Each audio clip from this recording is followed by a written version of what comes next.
Hello, welcome to my channel, Nomad's Land Studios.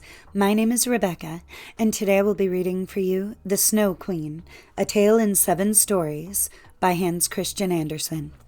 First story, which has to do with a mirror and its fragments. Now then, we will begin.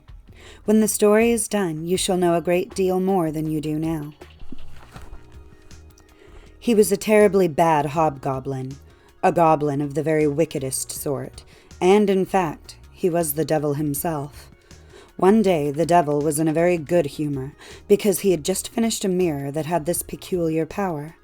Everything good and beautiful that was reflected in it seemed to dwindle to almost nothing at all, while everything that was worthless and ugly became most conspicuous, and even uglier than ever. In this mirror, the loveliest landscapes looked like boiled spinach, and the very best people became hideous, or stood on their heads and had no stomachs. Their faces were distorted beyond any recognition, and if a person had a freckle, it was sure to spread until it covered both nose and mouth. "That's very funny," said the devil. If a good, pious thought passed through anyone's mind, it showed in the mirror as a carnal grin, and the devil laughed aloud at his ingenious invention. All those who went to the hobgoblin's school, for he had a school of his own, told everyone that a miracle had come to pass. Now, they asserted, for the very first time, you could see how the world and its people really looked. They scurried about with the mirror until there was not a person alive nor a land on earth that had not been distorted. Then they wanted to fly up to heaven itself, to scoff at the angels and our Lord. The higher they flew at the mirror, the wider it grinned. They could hardly manage to hold it. Higher they flew, and higher still, nearer to heaven and the angels.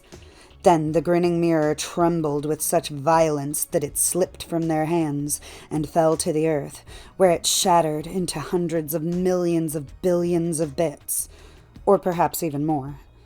And now it caused more trouble than it did before it was broken, because some of the fragments were smaller than a grain of sand, and these went flying throughout the wide world. Once they got in people's eyes, they would stay there. These bits of glass distorted everything the people saw, and made them see only the bad side of things, for every little bit of glass kept the same power that the whole mirror had possessed. A few people even got a glass splinter in their hearts, and that was a terrible thing, for it turned their hearts into lumps of ice. Some of the fragments were so large that they were used as window panes, but not the kind of window through which you should look at your friends. Other pieces were made into spectacles, and evil things came to pass when people put them on, to see clearly and to see justice done. The fiend was so tickled by it all that he laughed till his sides were sore. But fine bits of the glass are still flying through the air. And now you shall hear what happened.